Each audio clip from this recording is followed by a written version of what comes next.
So as Dr. Pick has said, I'm Tracy. My project concentrated on reducing waste and optimizing utilization.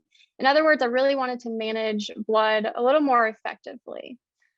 So this is really important because in 2011, 200,000 to 1 million blood units were wasted, which accounted for 1 to 5% of 21 million transfusions just that year in the United States. In 2013, 932,000 whole blood units were wasted due to expiration as well. So the problem, of course, is blood waste. So how am I going to solve it? Well, the first way of solving this problem was communicating our inventory a little better. Currently, the process is all manual. A manager has to send out them inventory every morning, or an employee of the manager would. So instead, let's fully automate that. Let's have no interaction. And that's why I built a pipeline that was fully automated in Amazon Web Services. And that will allow us to make better decisions based on scheduling surgeries or anything else like that. Now, the second solution that I looked at was actually optimizing our utilization.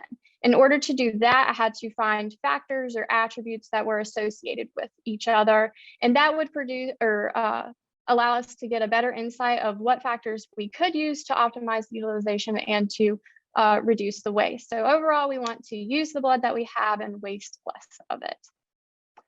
So the pipeline that I was referencing is a prototype pipeline, and it first uses AWS Lambda to store data into Amazon Simple Storage Service, or S3. This is like a file folder on your desktop or laptop.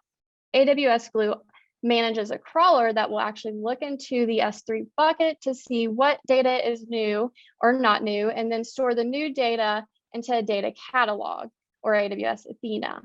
AWS Glue also manages Glue jobs, which will identify that new data, clean it, transform it, and get it ready to load into Amazon Redshift. Now, Redshift is a data warehouse. It is completely optimized for analytics and aggregating the data that you want and need.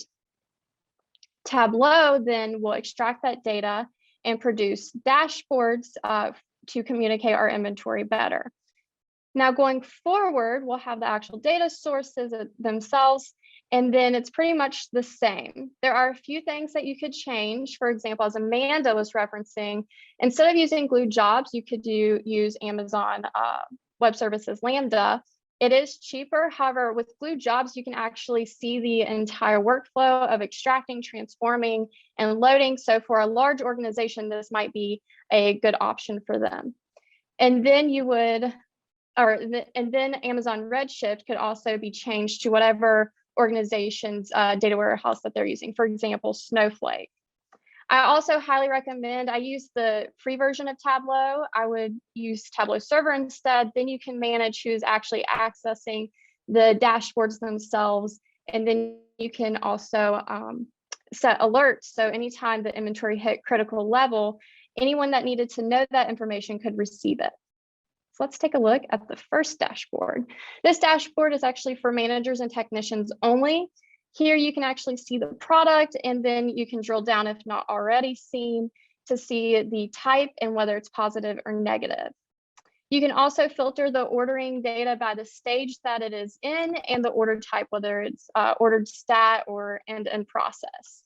You can also see on this dashboard your wasted products. You'll see the product and the quantity that was wasted at that given time. Now, the next dashboard is only for the subscribers, any physicians or anyone else that needs to know the inventory. Again, you can see the product with the type and whether it's positive or negative. And then you can also see the acceptable, low, and critical inventory here. Like I said, if you use Tableau Server for the critical level, you would receive an alert. You wouldn't have to actually access the dashboard to see that it is critical. So that was the solution, or the first solution that I have. Now, the second solution that I was talking about is finding the attributes. And I did find some attributes that were associated with each other in terms of blood that was used. As far as next steps for that, which there are, I need to look at and understand, does this make sense, the attributes that I did see, and make sure all of that makes sense. And then do more analysis to validate those findings.